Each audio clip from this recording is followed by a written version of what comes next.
ये सारी जब एक जगह आकर मिल जाती है, किसी को झुकना पड़ता है, किसी को तनना पड़ता है, तब हम चीजें पकड़ते हैं। क्या सुधांशु महाराज भी कभी खाली वक्त में रील देखा है आपने सर? ना रील बनाया ना देखा, रियलिटी में विश्वास ज्यादा रहता है। कोई है जो हर दिन वहाँ फूल खिलाता है, 3 किलोमीटर और 10 किलोमीटर लंबा गमला, वो परमात्मा का है।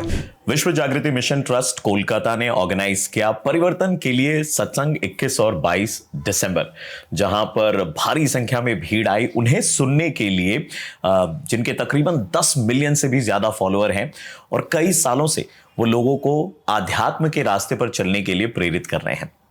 आज वो हमारे साथ में जुड़े हैं। ये हमारा सौभाग्य है।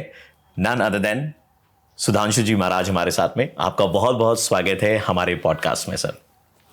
अभिनंदन। आपका बचपन कैसा था? उन दिनों टीवी नहीं होता था, रेडियो चलती थी, बड़ा सा रेडियो होता था। माता पिता उसको बंद करा करके रात्रि में वे लोग हमको धार्मिक कथाएं, कहानियाँ और प्राचीन काल का इतिहास वो सब सुनाते थे। और सवेरे का समय ऐसा होता था जिसमें मंत्र पाठ से लेकर के और आध्यात्मिक ऐसे उपदेश संदेश जो बचपन में आमतौर से बच्चे नहीं सुनते हैं, वो सब देते रहे।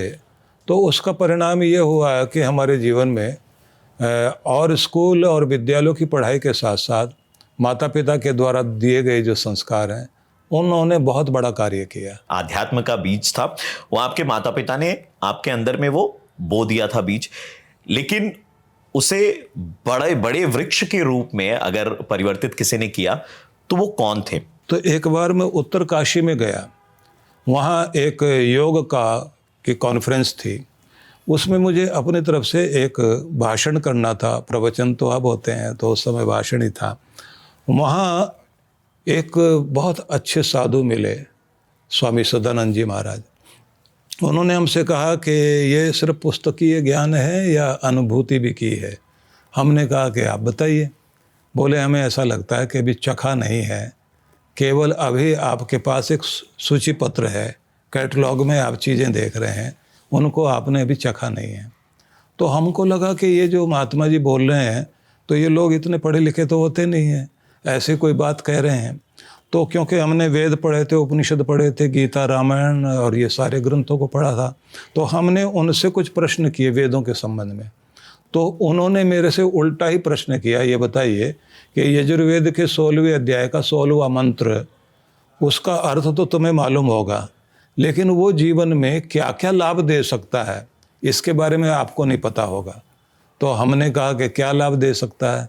उन्होंने कहा ये क्रिया करके देखिए, आपको उससे जो है एक अद्भुत लाभ होगा।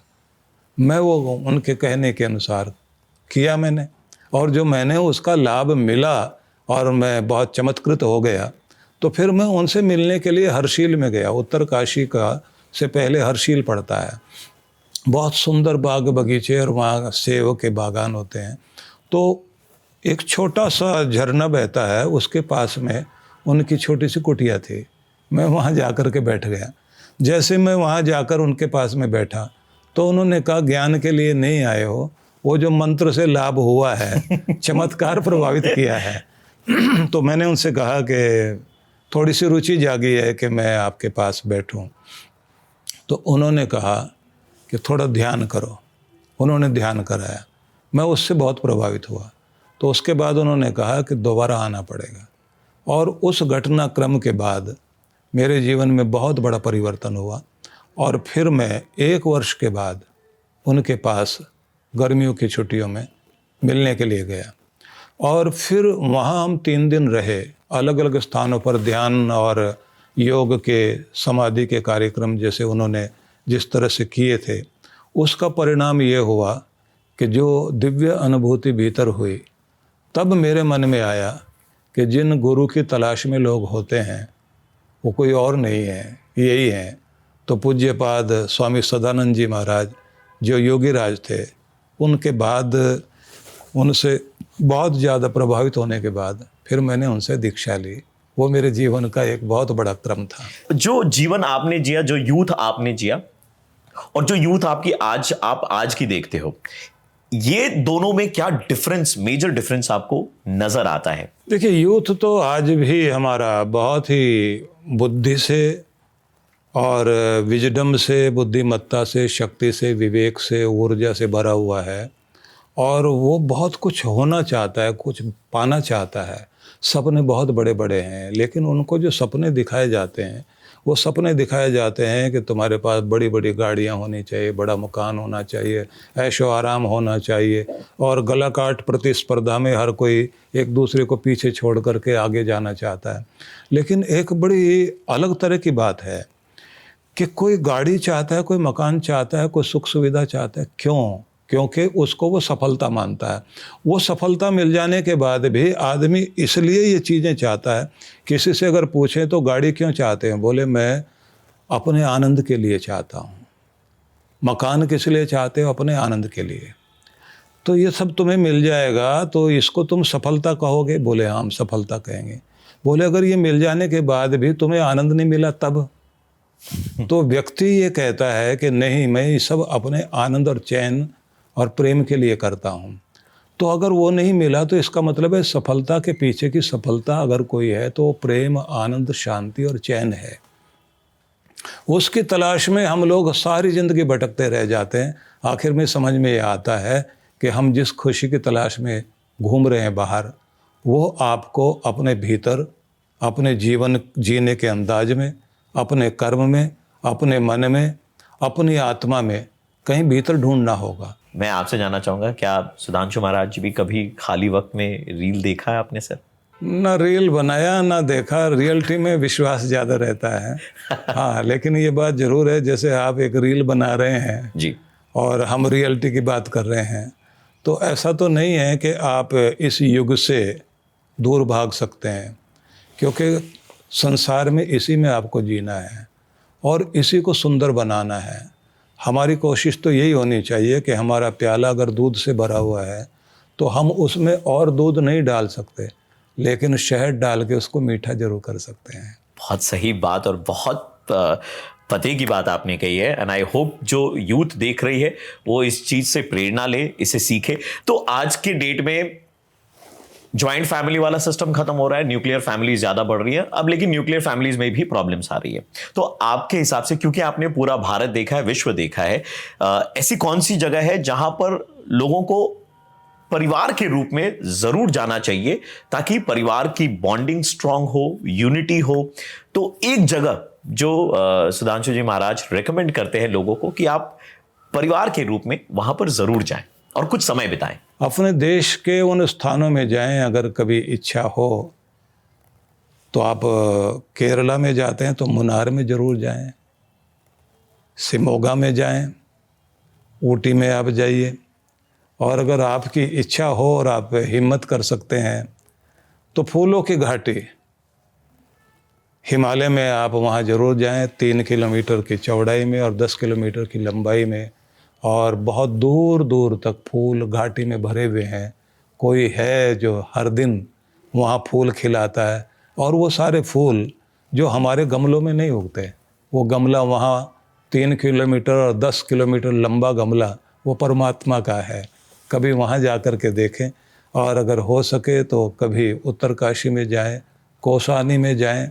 कौसानी के त्रिशूल बाग में मैं रहा हूँ, मैंने वहाँ देखा है कि सवेरे 5 बजे 3 चोटियों में पहली एक चोटी के ऊपर सूरज की किरण आएगी तो वो सुनहरी होने लग जाती है, वो सबसे ऊंची चोटी होती है। उसके बाद बाईं तरफ में, फिर दाईं तरफ में, और फिर त्रिशूल की तरह से, जैसे शिव जी का त्रिशूल जो है सोने का बन करके चमक रहा है, और पूरी घाटी जो है उस समय स्वर्णिम होने लगती है।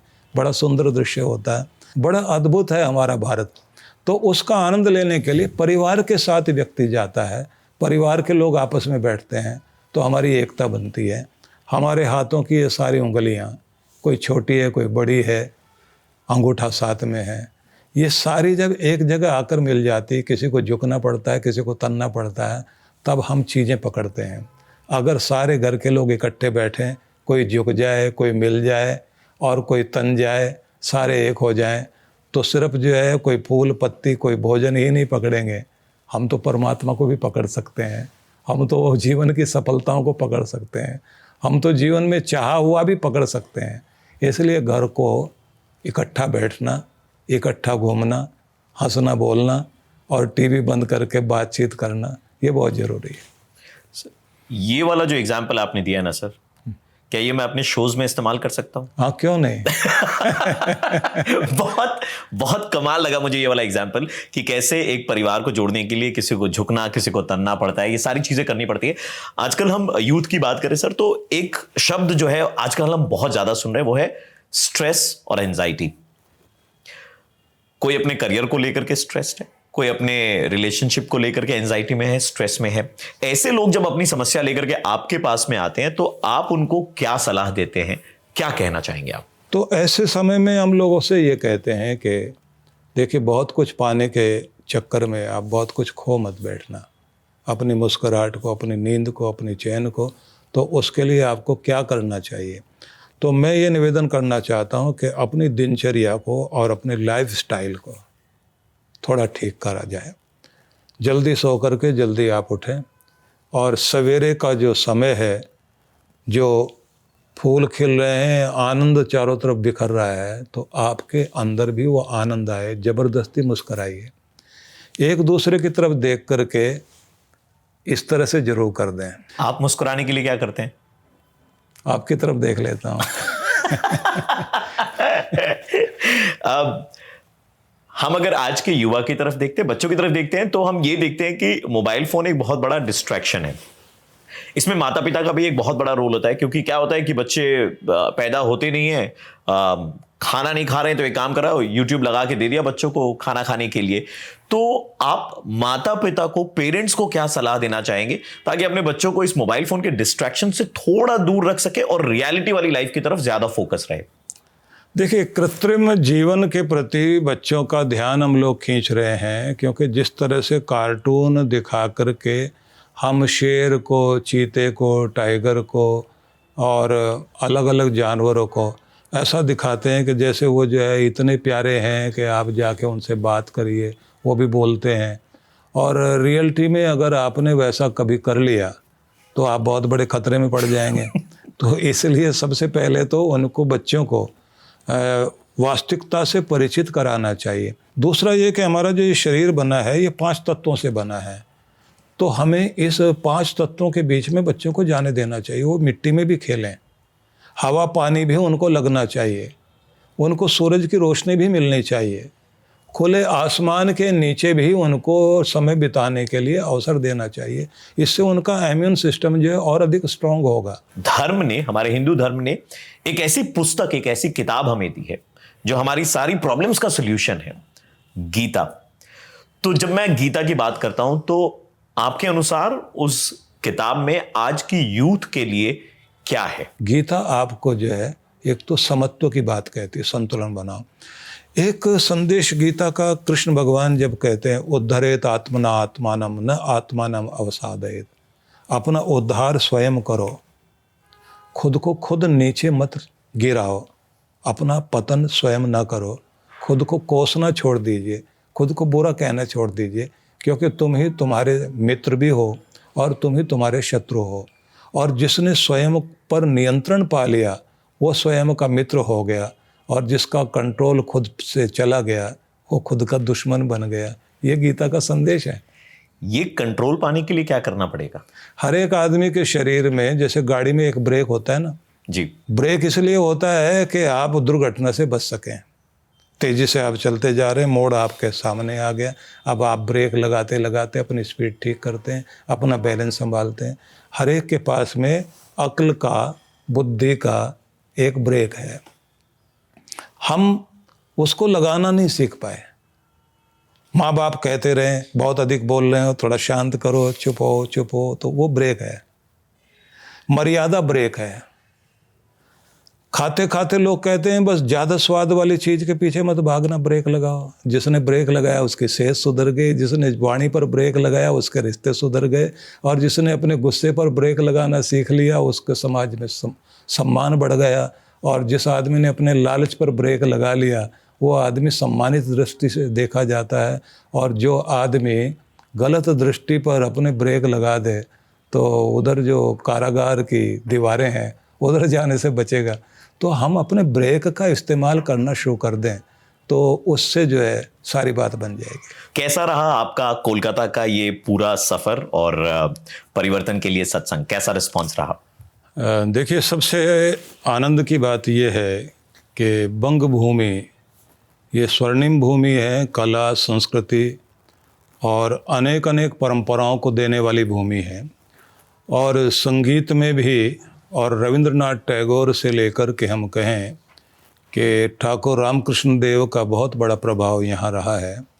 तो वो रूप मैं यहाँ के जनता के लोगों के अंदर भी जैसे मैं देखता हूँ कि सांस्कृतिक रूप से, आध्यात्मिक रूप से बहुत अधिक जागृत और समृद्ध लोग हैं।